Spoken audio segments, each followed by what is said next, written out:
Haleluya, selamat pagi buat kita semua. Pada hari ini kita akan mendengarkan renungan kita pada saat ini. Sebelumnya mari kita satu dalam doa. Terima kasih Tuhan Yesus yang baik untuk kasih setia Tuhan di dalam kehidupan kami. Kami boleh ada saat ini dengan kekuatan, kesehatan yang masih Engkau anugerahkan di dalam kehidupan kami.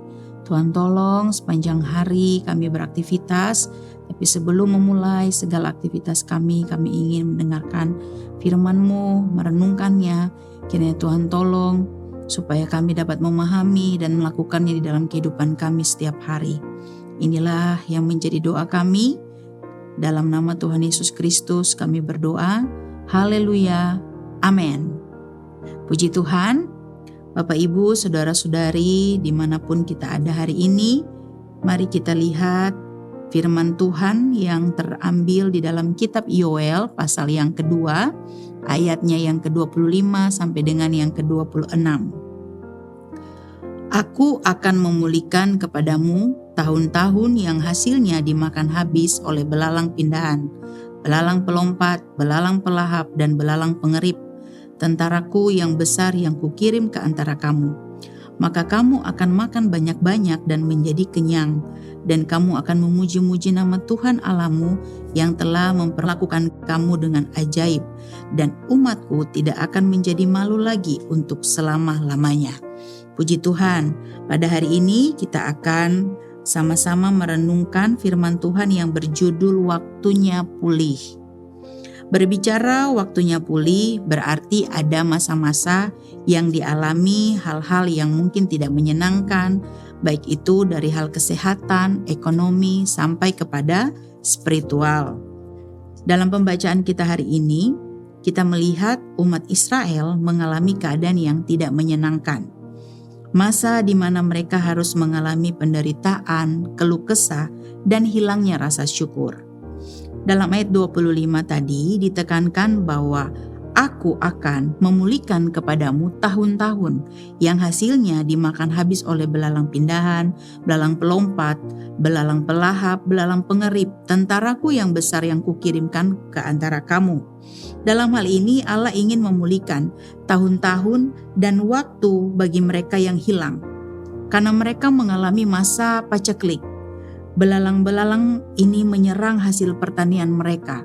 Dalam Yoel 1 ayat 4 menjelaskan di sana bagaimana banyak sekali jenis belalang yang menghinggap sehingga menyebabkan keadaan mereka tidak baik. Ada kesusahan yang melanda di sana, bahkan ada rasa sesal, ada persungutan terjadi di sana. Dalam hal ini, belalang secara rohani digambarkan adalah masa-masa sulit. Tetapi oleh kuasa Tuhan sanggup memulihkan keadaan umat ini kembali. Sedangkan kita lihat dalam ayat yang ke-26, di sana ada pemulihan yang akan terjadi. Ada kelimpahan dan ucapan syukur di sana. Karena di sana ada kalimat, kamu akan memuji-muji nama Tuhan Allahmu. Itu bagian ucapan syukur. Akan ada makanan yang mereka makan banyak-banyak sampai mereka kenyang. Hal itu berbicara tentang kelimpahan, hal itu berbicara tentang sesuatu hal yang tadinya mereka mengalami hal yang tidak baik menjadi baik. Kata memulihkan adalah diambil dari akar kata yang berarti adalah aman. Aman dalam pikiran, aman di dalam tubuh, bahkan sampai aman dalam harta benda. Dari kata ini mengandung arti adalah memperbaiki atau menjadi baik. Memulihkan, mengakhiri, memberikan penghargaan. Dari situlah kita lihat bahwa ternyata arti daripada pemulihan atau memulihkan adalah keadaan yang benar-benar berasa aman dan benar-benar dipulihkan ya, menjadi baik dalam segala hal. Bukan hanya sekedar bagaimana kehidupan orang-orang Israel ini dari misalnya mereka tidak memiliki harta menjadi punya harta, tetapi bagian yang terpenting adalah pikiran mereka dipulihkan, tubuh mereka, fisik, bahkan sampai kepada harta yang mereka miliki. Dengan hal itulah kita lihat bahwa dengan terjadi keadaan itu ada ucapan syukur yang mereka boleh sampaikan. Seperti yang tertulis dalam Yoel 2 ayat 19. Tuhan menjawab katanya kepada umatnya, sesungguhnya aku akan mengirim kepadamu gandum, anggur dan minyak, dan kamu akan kenyang memakannya. Aku tidak akan menyerahkan kamu lagi menjadi cela di antara bangsa-bangsa. Ini adalah janji yang Tuhan buat dalam kehidupan umat ini.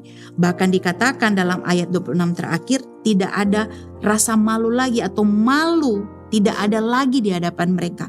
Tuhan pulihkan benar-benar kehidupan mereka komplit ya, sehingga mereka boleh merasakan anugerah Tuhan yang besar.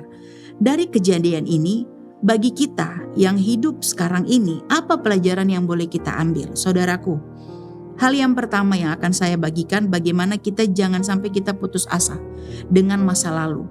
Masa-masa di mana kita mengalami kekecewaan, masa-masa di mana kita mengalami kesakitan, kegagalan untuk kita melakukan hal-hal yang baik, atau bahkan kesalahan-kesalahan yang kita buat. Masalah kita atau cobaan yang kita alami, ingatlah bahwa saat ini Tuhan ada di sampingmu. Tuhan bisa menjamin kehidupan kita akan ada harapan di dalamnya. Asal kita mau berpegang terus kepada Tuhan. Karena masa lalu yang kita akan hadapi atau yang sudah kita lewati tidak akan pernah menyakiti kita lagi. Karena kita mampu untuk keluar dari hal itu. Kita punya Tuhan, kita punya harapan di sana. Karena kalau masa lalu hanya bukan dari seluruh kehidupan kita, masa lalu itu hanya sebagian dari penggalan cerita hidup kita. Sehingga kita akan terus mengupayakan diri untuk bergantung kepada Tuhan.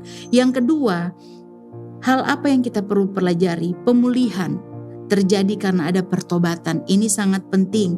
Pertobatan dari hal ini adalah mengakui dan menyelesaikan dosa. Dalam Yoel 2 ayat 12-14, di sana tertera bahwa Tuhan menghendaki mereka kembali. Dan mereka kembali. Tuhan memberikan kepada umatnya, Tuhan membuka diri kehidupan dia untuk benar-benar dia memulihkan bangsa ini. Sehingga Tuhan memberikan kepada umatnya hal-hal yang baik. Sehingga mereka tetap tidak tinggal dalam keterpurukan, tetapi mereka mau bangkit dan Tuhan sanggup memberikannya. Yang ketiga adalah kita harus fokus kepada kuasa Allah. Beberapa kali kita hanya melihat hal-hal yang baik, hal-hal yang Tuhan ingin atau kita ingin dapati dari Tuhan. Padahal Tuhan perlu juga kita mencari kuasa Dia, kuasa Allah yang akan memberikan kekuatan bagi kita terus-menerus sehingga kita bersemangat dalam mengiring Tuhan. Kita tidak terpuruk dengan masa lalu, tapi kita tetap kuat bertahan di dalam hal-hal yang baik dan masa depan akan ada di dalam kehidupan kita. Dan dari semua yang kita kerjakan, kita mampu menjadi berkat bagi orang lain, bagi banyak orang. Tuhan menghendaki kita ada bagi orang lain sehingga dari situ kita berusaha untuk tetap menjadi anak Tuhan yang mengandalkan Tuhan. Tetap setia mengiring Tuhan, Tuhan selalu beserta. Tuhan Yesus memberkati. Mari kita berdoa. Terima kasih banyak Tuhan Yesus yang baik untuk kasih setiamu di dalam kehidupan kami. Kami ada hari ini untuk melihat dan menyaksikan bahwa kami hidup di masa sekarang. Kami tidak mau terpuruk dengan intimidasi masa lalu atau kesalahan-kesalahan kami. Tapi kami mau benar-benar mengupayakan diri untuk tetap maju di dalam Tuhan. Untuk tetap berusaha menjalin hubungan yang baik dengan Tuhan. Karena kami tahu saat ini adalah waktu pemulihan bagi hidup kami. Kami ingin menata hari ini sebagaimana penyertaan Tuhan dalam hidup kami. Sudah sepanjang waktu Tuhan ada dalam hidup kami. Sampai pada hari ini kami percaya Tuhan akan selalu ada menyertai kehidupan kami. Inilah doa kami, segala hal yang akan terjadi hari ini kami serahkan ke dalam tangan-Mu yang penuh kuat. Terima kasih Tuhan. Di dalam nama Tuhan Yesus Kristus kami berdoa dan bersyukur. Haleluya. Amin. Bersama Yesus aku kuat.